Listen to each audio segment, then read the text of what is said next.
పరుణాత్మదలచు సతి విడు మరుమాటలు పలుకు సతిని మన్నింపకుమి వెరుబెరగని భటునేలకు తరుచుగా సతి గవయబోకు తగదు రసుమతి. జీవితంలో అనుసరించవలసిన మార్గాలు ఏమిటి అని చెప్తున్నారు. పరపురుషుణ్ణి మనస్సులో తలుచుకునేటువంటి స్త్రీ ఉన్నదే, ఆ స్త్రీని వెంటనే విడిచిపెట్టేయమన్నారు. నీ దగ్గర తిండి హాయిగా భోజనం చేస్తూ వాడితో కాపురం చేసేటువంటి స్త్రీతో నువ్వేమి సుఖపడగలవు? మరుమాటలు పలుకు సతిని, మాటకు మాట అనేటువంటి వాళ్ళు ఉంటారు కొంతమంది. నువ్వు ఒకటంటే నీ రెండంటానని. అలా మాటకు మాట సమాధానం చెప్పేటువంటి భార్యను ఎప్పుడూ కూడా క్షమించకూడదు. వెరుబెరగని భటు నేలకు, రాజంటే భటుడికి భయం ఉండాలి.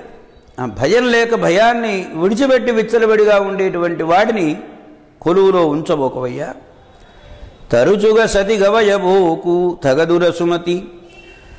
అట్లాగనే స్వస్త్రీ తన భార్య అయినప్పటికీ ఆమెతో ఎక్కువగా సంసార సుఖాన్ని పొందాలని సిద్ధపడకూడదు. పరిమితంగా ఉంటేనే దానికి శోభ ఉంటుంది అనేదాన్ని చెబుతున్నారు ఇక్కడ. పరుణాత్మదలచు సతి విడు మరుమాటలు పలుకు సతిని మన్నింపగుమి వెరబెరగని భటునేలకు తరుచుగా సతి గవయబోకు తగదు రసుమతి.